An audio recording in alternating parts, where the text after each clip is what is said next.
Shalom. Shalom, dear friends. Shalom, dear Jordan. It's a treat to be sitting with you. Really a treat. I'm speaking to Jordan right now, and to each of you. As we opened the Zoom, I was looking at your faces. I like doing this, welcoming you in my heart. I'm looking at your beautiful faces and thinking to myself, really, how good and pleasant it is when brothers and sisters also sit together. When we don't just get together to eat and talk and laugh, but also just to sit in silence, to go within together. This to me is very precious, and this to me is very healing. And speaking of healing, I had the time to see in the chat that Harris, and first of all, thank you so much for sharing some, images of your father. It makes him very, very real for me and for many of us right now. And it's beautiful. So it's an honor for me to be sitting for it, in his memory.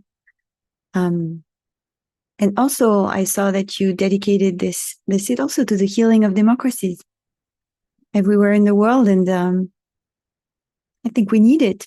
I feel I need it where I live in Israel, and perhaps some of you feel it. If you live in the United States, you might feel a prayer for that as well.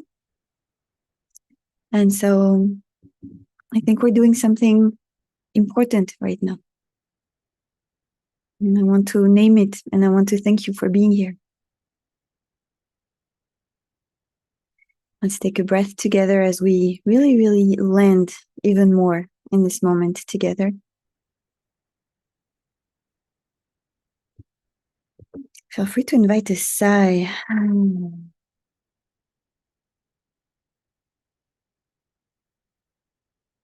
Inviting a release of tensions that might be here as you're coming in your heart, maybe in your shoulders, in your belly.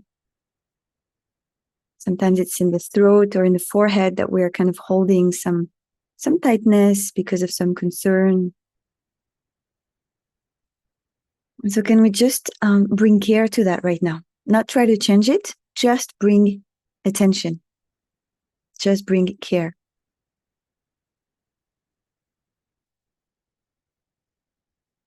And speaking of care, I want to say a word before our meditation about the commentary of the Sfat Emet, the Gerer Rebbe, on Parashat Matot. Parashat Matot opens on the rules of Nedarim and Shavuot, vows and oaths. And Nedarim and Shavuot may feel very removed from our lives. I personally don't really take vows, and it was something at the time of the Bible in the Torah that people would do. I do a neder, and that's what we say today, bli neder. Maybe you've heard this expression in the religious world. It means without a neder. This is not a neder. Why? When I kind of commit to something and I set an intention and I voice it, because we believe that the world is created through words. So we're very careful. We can't destroy a world by not fulfilling our word. And so we say, bli neder, this is not a neder, so that it doesn't have the weight that then I will have to fulfill it. And so I want to show you the soul sheet, which is also in the chat, I believe, or will be in the chat in a moment. Can you see my screen? By the way, I'm saying this, you can also just decide to close your eyes and listen to my voice. Because the goal here is to really be in a kind of non-intellectual, if that makes sense, encounter with the text. And just to meet it from within, how it resonates with me, how it speaks to me. And so for those for whom it can be helpful, you're very welcome to look at the text with me. And for those who want to welcome it, to receive it from within, from your heart, you're welcome to close your eyes. So this is the second verse, Parashat Matot. We're really closing a book right now. We're closing the book of Bamidbar, and we're closing it in a way, coming back to the beginning of Bereshit, which was a world beginning with words, and now it's our world, how it starts with words. And so the verse tells us, if a man takes makes a vow to God or makes an oath to prohibit themselves, they must not profane their word. It's very, the language is very strong. Lo yachel devaro. One should not profane their own word. This notion of profane implies that my word is sacred. And everything that comes out of my mouth, I should say. And so I want to focus on oaths here today, Shvuot, with the Sfat Emet. And the Sfat Emet says something really, really beautiful. He's going into Midrash who says, Shiva beyom hilaltecha. I praised you 7 times a day, basically. And what is this, he says? He says, this is the Shema. So basically, his teaching is, you know what? Even if you think you're not really making oaths in your daily life, you're actually, if you're praying and you're saying the Shema, you're saying an oath every day, and actually you're saying it 7 times. And I want to show you, I reproduced here the Shema, which some of you may be familiar with. And we have there 7 commitments, right? Ve'ahavta, that's the first one. You shall love. That would be enough. Dayenu. And these words should be on your heart. That's 2. And you shall teach it to your children. That's 3.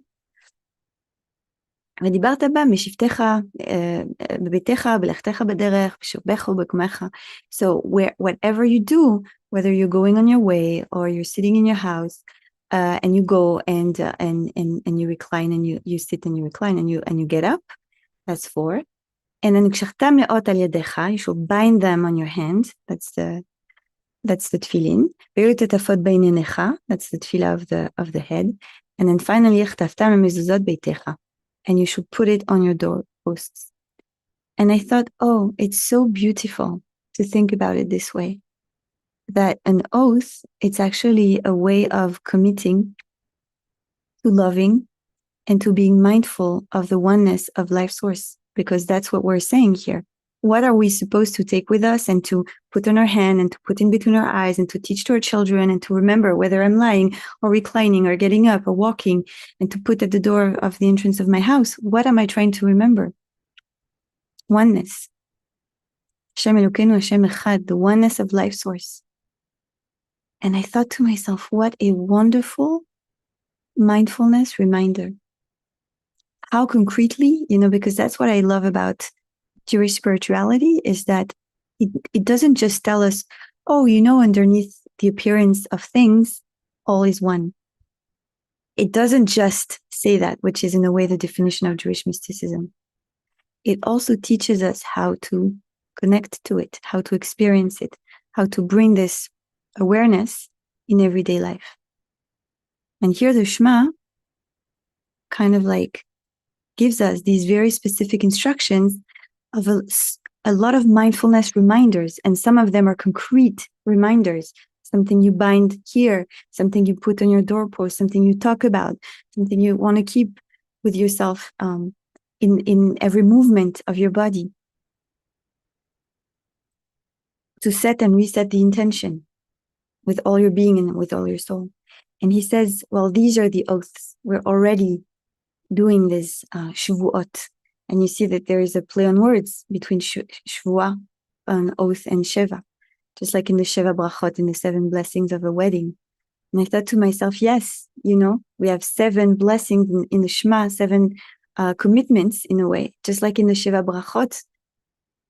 Because in the Sheva Brachot, these 7 blessings are a way of concretizing a union.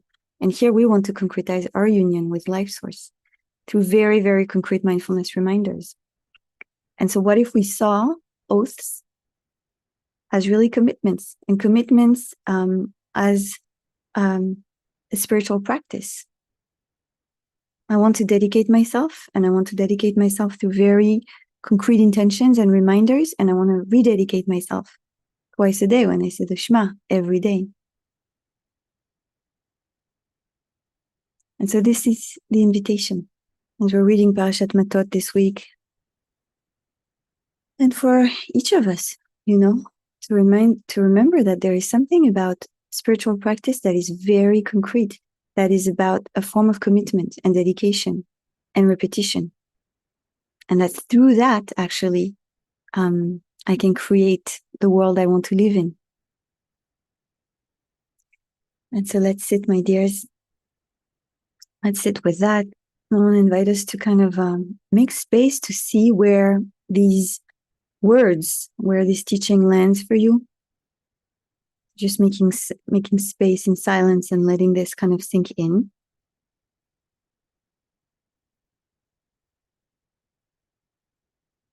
So as Jordan said, we are already sitting. Can we bring again awareness to the fact that I'm sitting? To the fact that my sitting bones are meeting my seat.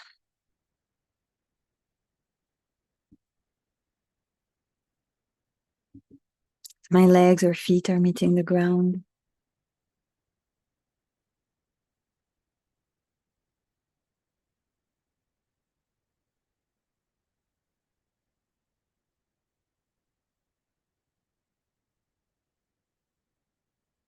My hands are meeting my legs.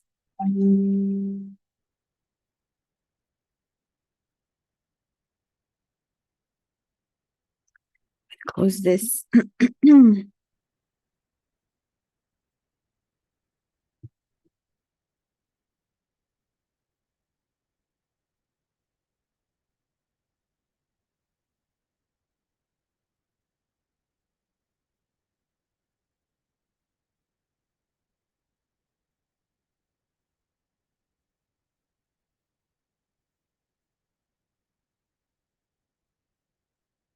And perhaps on the next inhale, I want to invite my spine to stretch up from the tailbone all the way up through the crown of the head.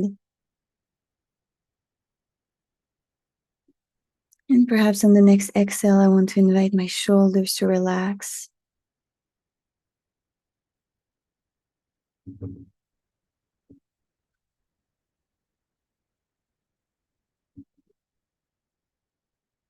And allowing my breath now to move at its own pace, just noticing its pace, its movement.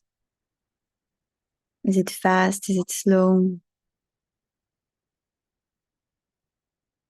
Does it feel deep? Does it feel a little shallow right now?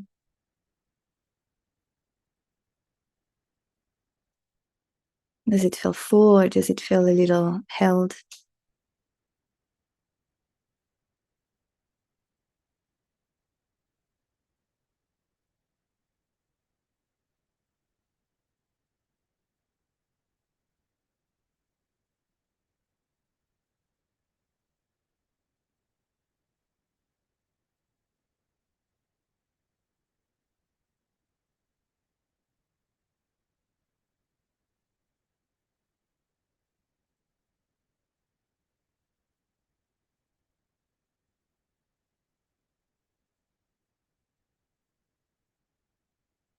Mm.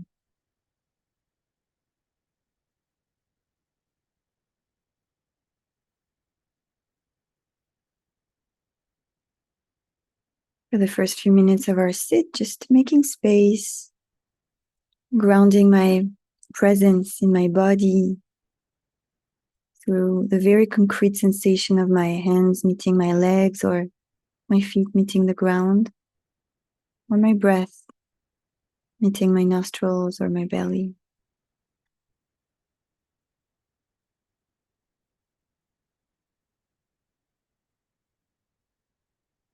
And allowing the thoughts to come up and come back and pass. Just letting them be without starting a conversation with them, without trying to push them away.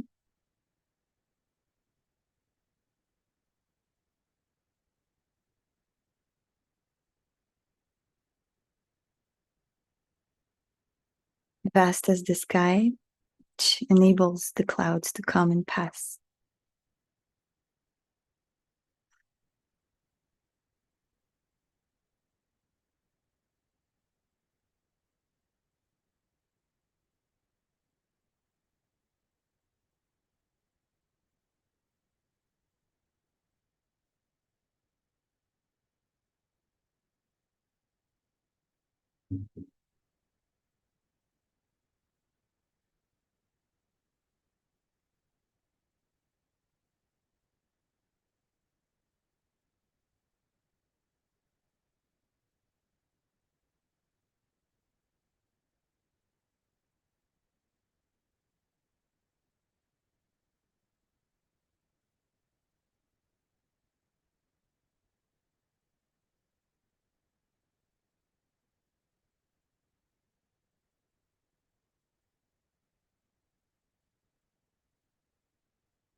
And connecting again to our teaching,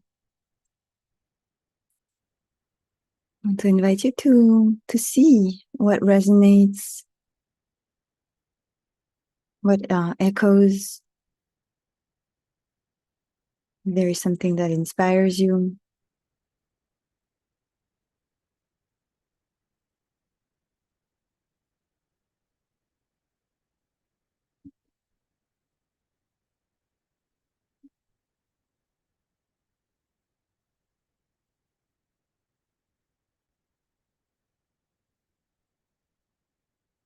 And there is a very real aspect of spiritual practice that's about commitment, committing. And that's the first quality, maybe, of an oath. To commit and to commit and to commit again and again. It's an invitation to see maybe which part of the Shema Israel prayer resonates with me and I feel like I want to come back to. Perhaps it's to love Life Source with all my heart and my might, with all my being. Perhaps it's to teach my children about it.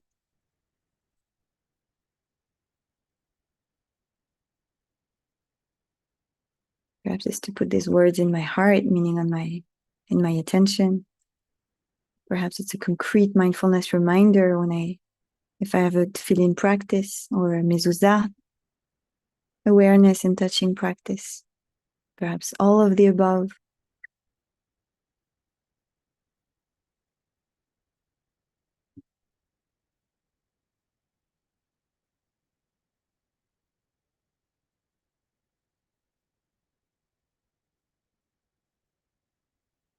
And can I set an intention for the last minute of our sit? Can I set an intention for one of these reminders to connect to it tonight, tomorrow morning?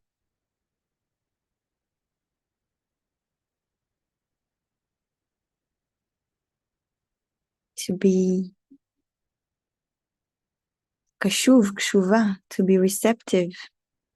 Shema Israel is to listen to the oneness behind the surface appearances, and then to love life source. And what is a concrete thing I want to commit to in order to actually do it? That it's not just nice intentions. To lemamesh, to concretize.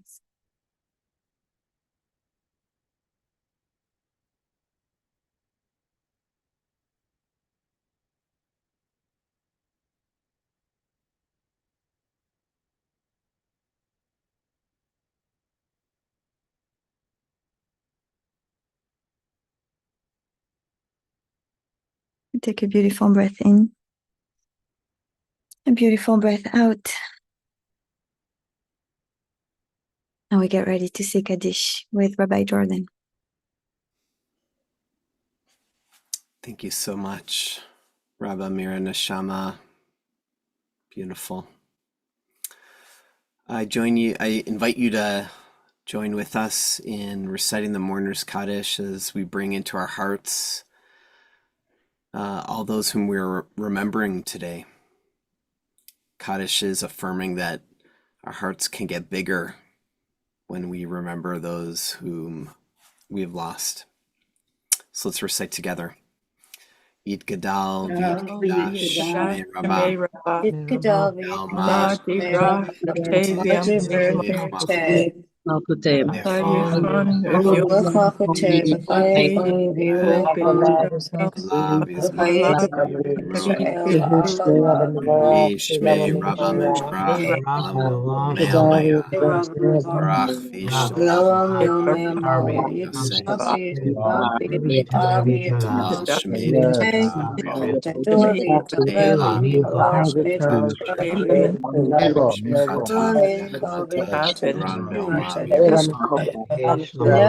Shlama Rabba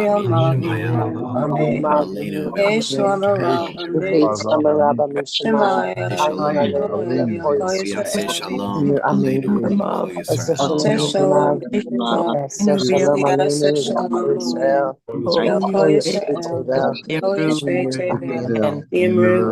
Amen. Amen. Thank you all again. Thank you so much, Mira. Thank you to Harry for the tech support today. And for those who can stay with us for another 15 minutes, we'd love to engage in some conversation with our teacher today. And for those who can't, thanks again for being here and hope to see you again soon. We'll have another session again tomorrow at 12:30 Eastern Time. Amazing. So I really welcome anybody to post any comments or questions in the chat. It's really helpful if you do have a question to write in all caps, question, so it catches my eye. But if I could, I'd love to start with a question that came up for me as really going back to your introduction and your teaching and which underlined for me the power of language, and as an important part of a whole picture of staying connected with the divine, of practicing, of being open and connected to those around us.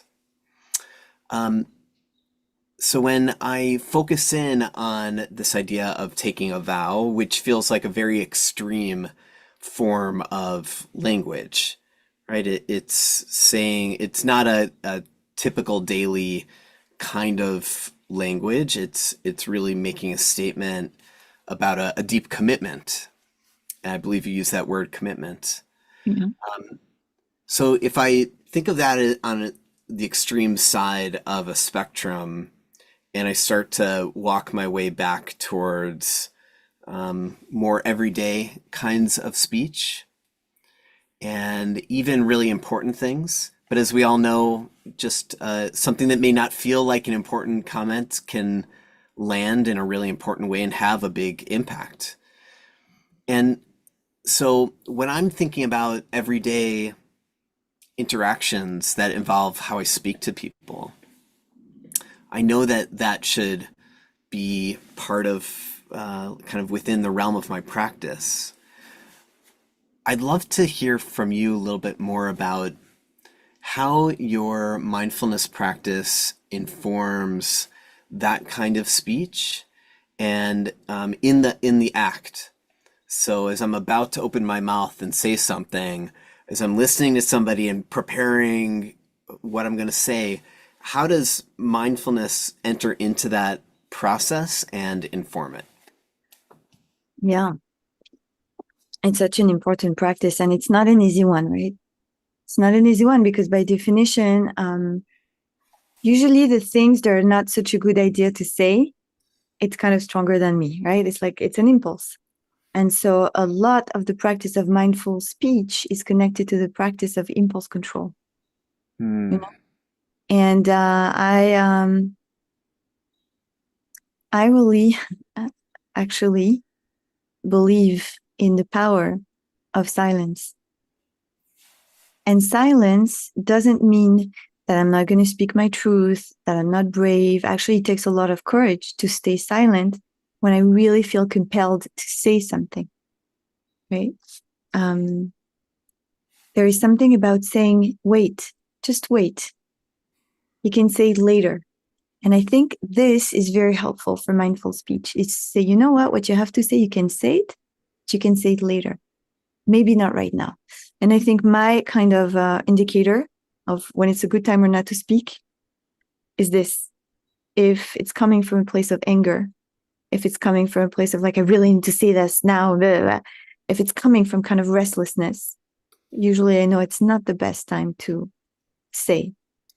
If I know I feel spacious, I feel ready to listen, not just to speak, but to listen, then I know it's a good time. And so here is about speaking, but then about committing also. I try to be very, very, very careful about not committing too fast, to committing to do this or to do that. And I do say bli neder all the time because I am very cautious about the commitments I take with people. I really try. And sometimes I fail.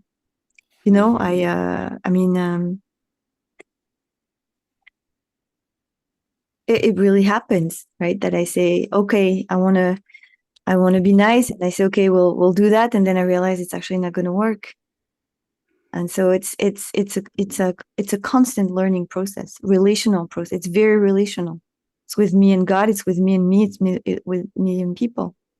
Actually, I'm remembering, like I was like, am I going to share it or not? And I'm going to share it because it's a very concrete example. So Jordan and I were on retreat, and we were having this post-retreat meeting, if you remember. And the date that had been suggested was initially a date that I said I can't, because it's the day before I go on retreat, and I should block it, And because everybody else could only that day, pretty much I said, okay, we'll do it. And then, of course, the day came and I had just a couple of hours and I realized I can't. And then it created a balagan. And I realized, oh, I spoke too fast. I had good intentions. I wanted to help. And I betrayed my own word, because my own initial word was, you can't commit at this time on this day. You cannot. It's not reasonable. It's not prudent. And then I said yes. So we have to be very careful with our yeses, because they have consequences. Beautiful. Thank you for that. Question coming from Cheryl. Maybe it's related. How do you practice your commitment via ritual in your day? I mean, I think prayer is a wonderful, wonderful mindfulness practice. That's the truth. It's like 3 times a day, I'm invited to come back to presence, to come back to center, to pause, to connect, like rituals, prayer, brachot, before eating, after eating, just pausing. Like rituals are actually vessels. They're here to help us. Really, they're here to help us wake up and come back to presence. That's what they're for. Maimonides talked about it, that mitzvot really for him were kind of mindfulness reminders. And so we can rely on this. And I think the tragedy almost about Jewish culture and Jewish religious culture is that a lot of our rituals, instead of being taught as tools for us and helpers, they're being taught as obligations. This is what you should do, period. And so you're going to do it either because you're used to doing it, or because you really think you have to do it, or because, but if we shift our view and we see, okay, I have this toolbox with me, and also I can choose what I connect the most to, then it becomes really just not something heavy I have to do, but it's something that's there for me, because we do need mindfulness reminders.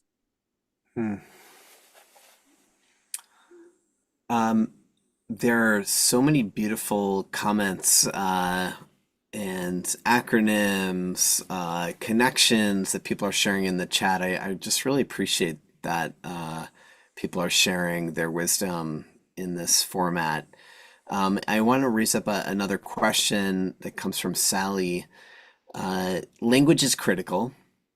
How do you avoid being judgmental with yourself? I assume that means like in sort of self-talk. How do you avoid being judgmental? Thank you. It's actually, I'll share with you, it's been one of my most important practices over the past few years. It's been self-compassion, because I used to be very, very self-judgmental and self-critical. And I have noticed that usually we humans have 2 types of reactions to pain. Either we blame others or we blame ourselves. So I was the type to blame myself. And I noticed when I suffer, I blame myself.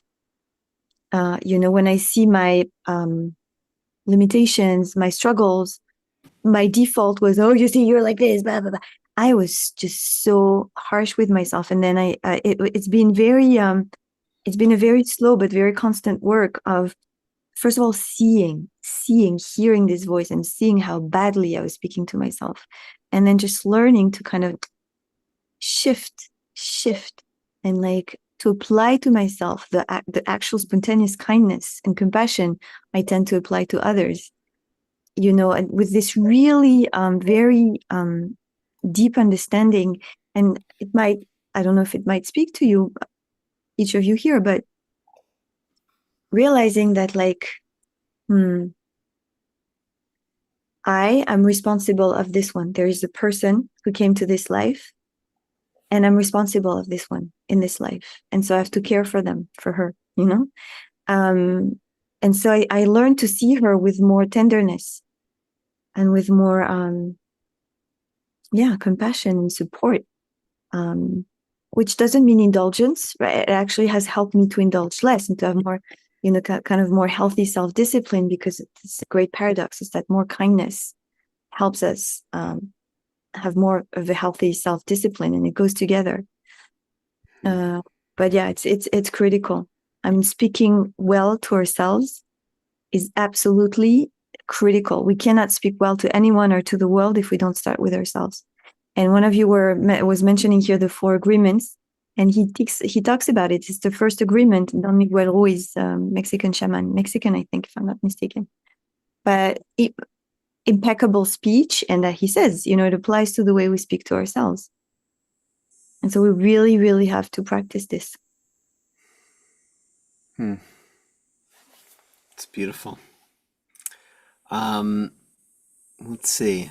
There are a number of really beautiful comments that people have offered, especially some really helpful acronyms, alliterations. Pausing provides protection through perspective and possibilities. That. Wonderful. Oh, here's a question. On Yom Kippur, we ask for our vows to be forgotten/forgiven. How do we responsibly change/update our vows throughout the year as we grow and evolve? From Lori. It's a very good question. It's actually a very good question, because, the Yom Kippur reset frees us from commitments we took that we were not able to fulfill. And throughout the year, I would say it really starts by just looking very honestly at, okay, this is what I committed to, but this is what I'm actually doing. So at what point do I stop pretending that this is what I really intend? Because the truth is, we're actually doing what really, really matters. We're doing it, right? There's a very big difference between kind of wishful thinking and then true will, if that makes sense. And so the kind of honesty and humility to say, like, okay, maybe I would have liked to, but it's not happening. And if it's not happening, it means like I can't commit to it. And so maybe I have to, levater, to kind of reset. And I think when do we do it? I would say every time we notice that we're just not fulfilling our word. Actually, because the fastest we stop committing to things we're not fulfilling, okay, the fastest we stop betraying our word, if that makes sense. So attuning reality, matching reality with words. Beautiful. Well, I think that's a great place to stop for today. I know, very nourishing for me, and really appreciate all the wisdom and the practice together, and very much appreciate this beautiful community practicing together, supporting one another. And also want to just again raise up Harris's father, and again, Zichrono Livracha, his memories of blessing, and so grateful for the dedication. And it's an honor to reflect on him and weave his memory into our practice today. Again, thank you, Rabba, Mira, Neshama. Thank you to Harry for the tech support. We'll be back tomorrow, and have a wonderful day. Thanks, everybody. Thank you, everyone. Be well.